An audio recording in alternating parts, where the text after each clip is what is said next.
কেমন আছো সবাই? আশা করি সবাই খুব ভালো আছো। আমরাও কিন্তু বিন্দাস আছি।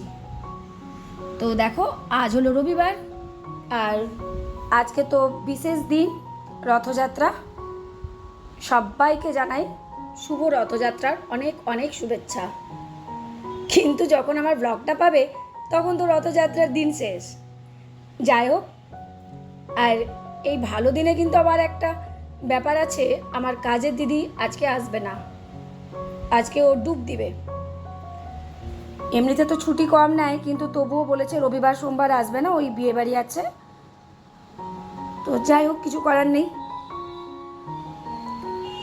একটা মাত্র ছুটির দিন, তারপরে যদি দিদি না আসে বুঝতেই পারছো কতটা কাজের চাপ। আর ওই যে জানলায় চাদর দেখতে পেলে কি হয় বলো তো, সেই যে পর্দাগুলো কাচিয়ে রেখেছি না, এখনো আমার পর্দাগুলো সব লাগিয়ে উঠতেই পারিনি।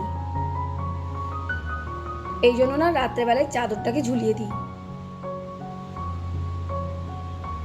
পর্দাগুলো লাগাতে হবে জানো।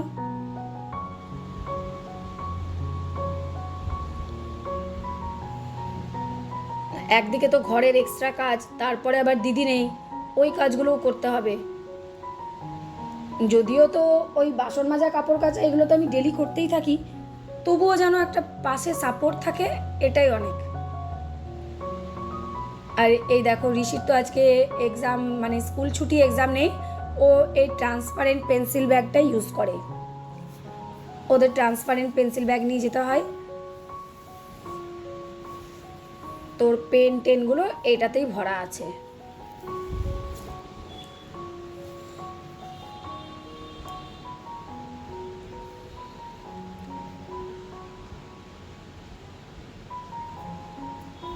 কাজে লেগে পড়েছি।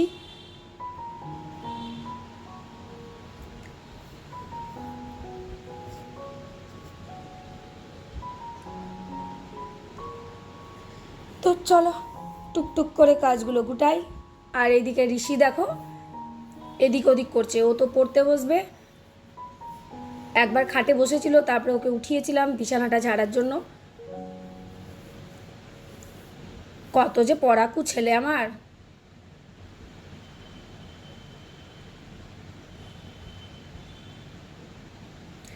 আর মোছামুছির সাথে যদি প্রতিদিন এইগুলো আলগা হাতে মুছে নিই না, ভালো লাগে। ধুলোটা না দূর থেকে বোঝা যায় না, কিন্তু যদি একটু শুকনো কাপড়ে মুছি তো বেশ পরিষ্কার লাগে।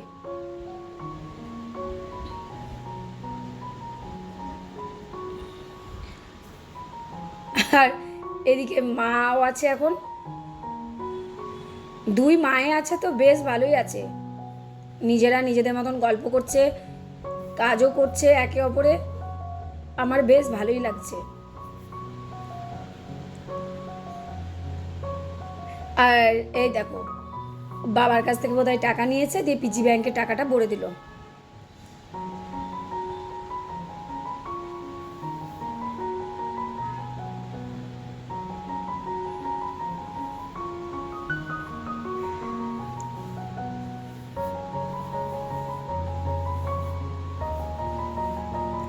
এই ওয়ার্ড্রপটা না আমার বেশ কাজে রয়েছে।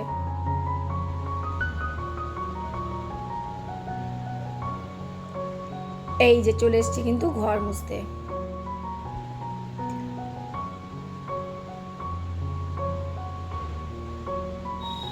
তোমরা তো দেখেছো এর আগে না ওই মবটা বার করেছিলাম, মবেই করা হয়েছিল, কিন্তু এবারে মনে হলো বেশ নিজের হাতে ভালো করে একটু চেপে চুপে মুছতে পারবো, সেই কারণে আর মবটা বার করিনি। হাতের কাছে কিছু লাগে না, কিন্তু একটা সমস্যা কি বলতো, আমার ওই হাঁটুতে হাড়ে ব্যথা, তো ওই জন্য আর করতে পারি না ঠিকভাবে। আর এই যে চিকেন রান্না হয়েছিল, মুগের ডাল, গাজর, বিনস, কিশমিশ দিয়ে, মারা আছে আলু পটলের তরকারি, পোলাও, সব একটু একটু দেখতে পাচ্ছ, কারণ ঋষিকে দিয়ে দেওয়া হয়েছে। তার সাথে আমের চাটনি, টক দই, ব্যাস। আর কি বলবো, তোমাদেরকে খাবার দেখাতে দেখাতেই বাসন ধোয়াতে চলে এলাম। বাসনগুলো মেজে রেখে দিই।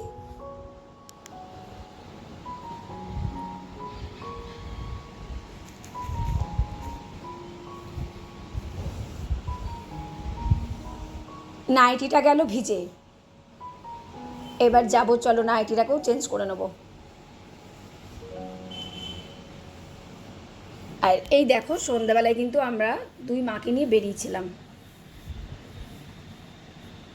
খুব সুন্দর লাগছিল দেখতে জানো। আর কি ভিড় বলে বোঝাতে পারবো না, মন্দিরের ভিতরটাও অসাধারণ।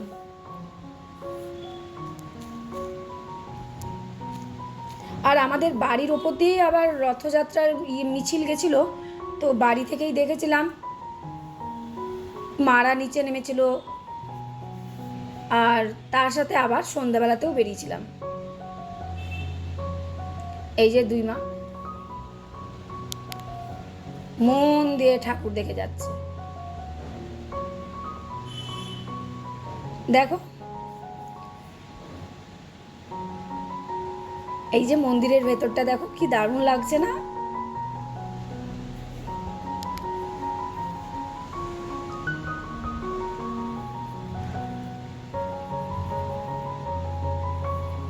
ব্যাস বাবা, বাড়ি এসে গেছি, এসে আবার কাজে হাত, কি আর বলবো বলো।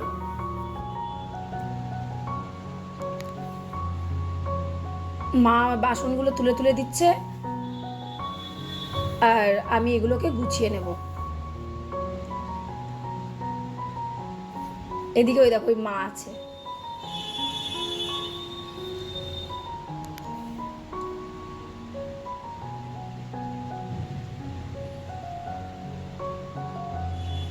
মুখটুক পরিষ্কার করে টিপ টিপ সব উড়ে গেছে।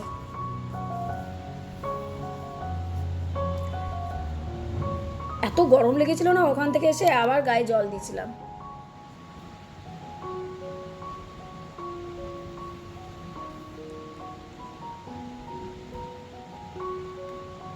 ব্যাস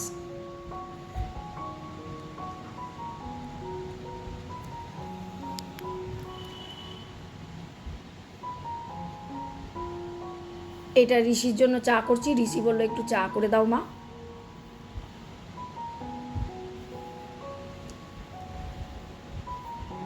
শুধু যে ঋষির করেছি তা নয়, তারপরে কিন্তু আবার আমাদেরও বসালাম।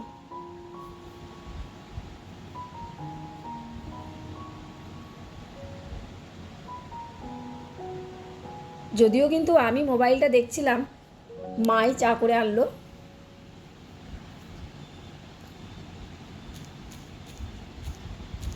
আর ওই মা আছে এই দুই ভাইয়ের কাছে।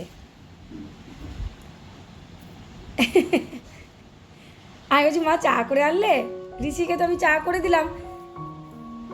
দিয়ে মা বললো তুই খাবি না বেটা, বললাম যে হ্যাঁ খেলে হতো, আর আমি কিছু বলিনি। দিয়ে তারপরে আমি মোবাইলটা নিয়ে বসেছি, তারপরে দেখছি মাই চা করে আনলো।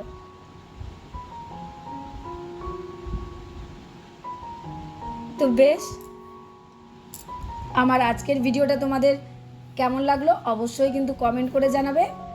আর নতুন বন্ধু যদি দেখে থাকো, যদি কোথাও ভালো লাগে, চাইলে আমার চ্যানেলটাকে সাবস্ক্রাইব করে আমার পাশে থেকো।